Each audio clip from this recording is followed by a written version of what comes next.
Of all the work done in the New Hampshire Senate chambers, this could be the most tedious. They're basically just a water clean.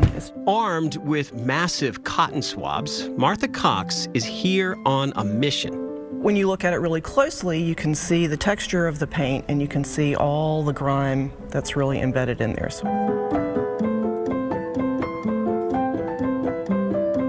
They just need a cleaning. So they have 75, 80 years of dirt and grime, and so that's what we're removing. The 76-year-old murals and the portraits lining the hallways are coded in an old political standard here. They smoked like chimneys. So all of those were incredibly dirty with the cigarette residue, which is like a sticky yellow brown stuff.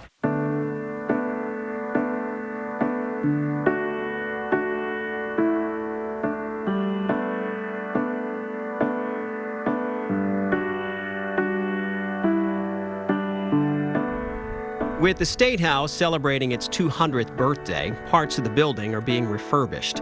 Martha has cleaned up dozens of New Hampshire governors who watch over the State House hallways. For the 12-foot-tall murals, it required 6 weeks of on-site work to uncover the original colors.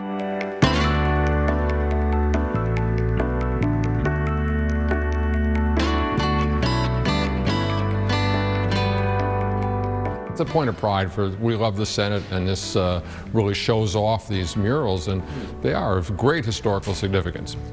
Each panel depicts important moments in New Hampshire history, like war hero John Stark readying for battle and the first commencement at Dartmouth.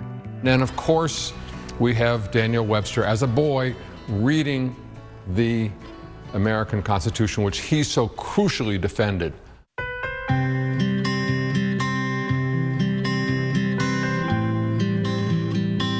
Capturing history was a strength for the world-famous artist who painted these, New Hampshire native Barry Faulkner.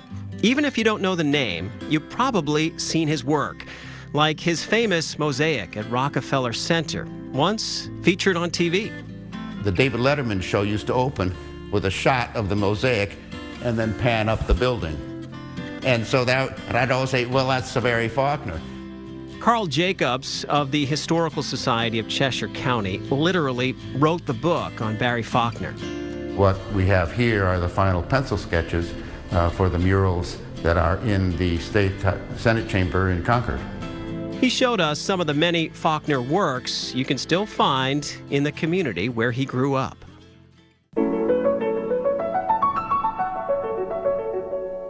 Barry was born in Keene, and growing up, he had an interest in art. In the late 1800s, Barry Faulkner grew up and lived in Keene.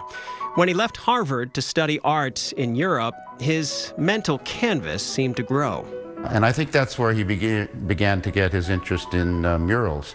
Faulkner was also influenced by his famous cousin, renowned nature artist Abbot Thayer, who lived in Dublin. He was a free-spirited artist obsessed with an animal's ability to blend into its surroundings.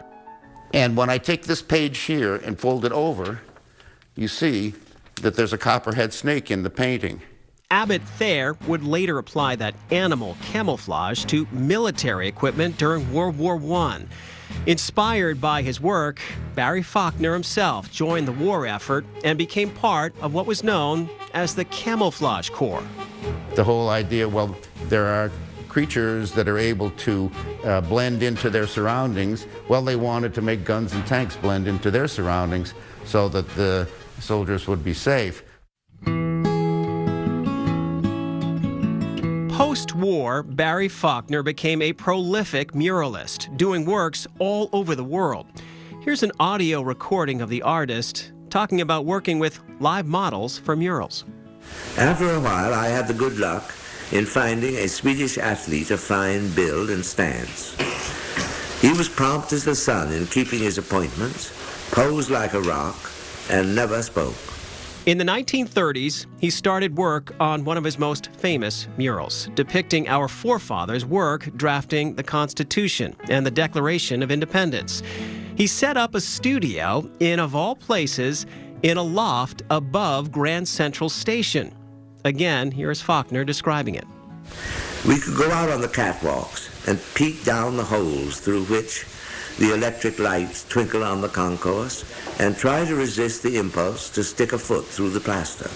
Those Faulkner murals now hang prominently in the National Archives building in Washington, D.C.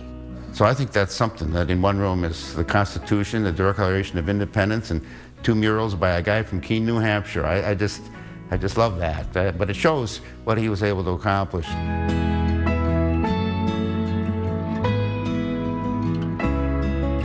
Barry Faulkner died in 1966, but his massive paintings live on for all to see, even if they need a good cleaning every 70 years or so.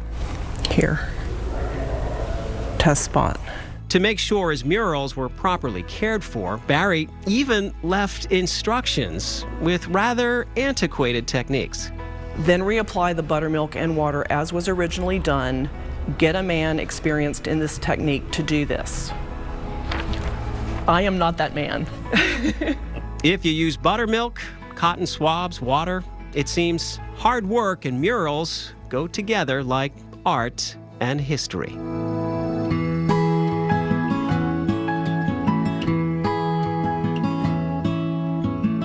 Many people have little idea of the complexity of thought and work involved in a mural, especially an historical one, and are prone to think of it as a burst of inspiration carried out in rapture to a quick finish.